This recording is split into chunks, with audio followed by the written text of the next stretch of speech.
ഇതിലെ ചട്ടമ്പി ആണെങ്കിൽ ചട്ടമ്പി ആയിട്ട് മാറുമ്പോൾ ഉണ്ടാകുന്ന ഇപ്പം നാളെ തന്നെ ചാക്കോച്ചന്റെ മറ്റൊരു പടം ഇറങ്ങുവാണ് ദുരൂഹ സാഹചര്യത്തിൽ. അപ്പം അതിലെ കഥാപാത്രങ്ങളും എൻ്റെ ബോഡി ട്രാൻസ്ഫോർമേഷൻ നടത്തുന്ന ഒരു നിങ്ങൾക്ക് പെട്ടെന്ന് റിലേറ്റ് ചെയ്യാൻ പോലും പറ്റുന്ന ഒരു ട്രാൻസ്ഫോർമേഷനാണ്. അപ്പം ടോവിന് എത്രത്തോളം കെയർഫുൾ ആണ് വരുന്ന കഥാപാത്രങ്ങൾ എനിക്ക് പ്രേക്ഷകർ ഒരിക്കലും എന്നെ ഒരിക്കലും പ്രേക്ഷകൻ കാണരുത് എന്നുള്ളൊരു ആക്ടറുടെ ഒരു ഇതുണ്ടല്ലോ, എത്രത്തോളം ടഫ് ആയിരുന്നു അത്? അല്ല, അത് ടഫ് തന്നെയാണ്. കാര്യം അൾട്ടിമേറ്റ്ലി ഞാനാണല്ലോ അത് ചെയ്യുന്നത്. അപ്പോൾ എന്നെ അതിൽ കാണാനുള്ള, ഞാൻ അതിൽ പരമാവധി ഞാനതിലില്ലെങ്കിൽ പോലും ഓൾറെഡി ഞാനാണത് ചെയ്യുന്നതെന്ന് എന്നെ നിങ്ങൾക്കൊക്കെ അറിയുകയും ചെയ്യാമല്ലോ. ഇത് ടോവിനോ ആണ് അത് എന്നുള്ള ഓൾറെഡി നിങ്ങൾക്ക് അറിയാം.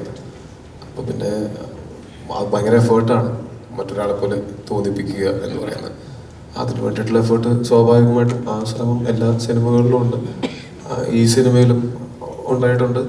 അതിൽ ആ എഫേർട്ടിന് നമ്മളെ ഹെൽപ്പ് ചെയ്യുന്നത് ഞാൻ നേരത്തെ പറഞ്ഞ പോലെ ഞാൻ ഭയങ്കരമായിട്ട് എന്നെ തന്നെ ഡയറക്ടർക്ക് സറണ്ടർ ചെയ്തിട്ട് ഞാൻ ഭയങ്കരമായിട്ട് ഡയറക്ടറിനെ ഡിപ്പെൻഡൻ്റ് ആയിട്ട് നിൽക്കുന്ന ഒരാളാണ്. അപ്പോൾ ഇത് ഞാൻ ഒറ്റയ്ക്ക് അല്ല ഇത് രൂപപ്പെടുത്തുന്നത് ക്യാരക്ടറിനെ. അപ്പോൾ രൂപപ്പെടുത്തുന്നതിന് മറ്റൊരാളുടെയും കൂടെ സഹായം വരുന്ന സമയത്ത് എൻ്റെ ബുദ്ധിയിലും എൻ്റെ ചിന്തയിലും ഞാൻ സൃഷ്ടിക്കുന്ന ഒരു കഥാപാത്രത്തിനേക്കാളും ഇതിൻ്റെ ആക്ച്വൽ സൃഷ്ടാക്കളായിട്ടുള്ള ഇതിൻ്റെ റൈറ്ററും സംവിധായകനും കൂടി എനിക്ക് ഇൻപുട്സ് തരുന്ന സമയത്ത് എൻ്റെ ആ ശ്രമത്തിന് കുറച്ചും കൂടെ സഹായകരമാണ്.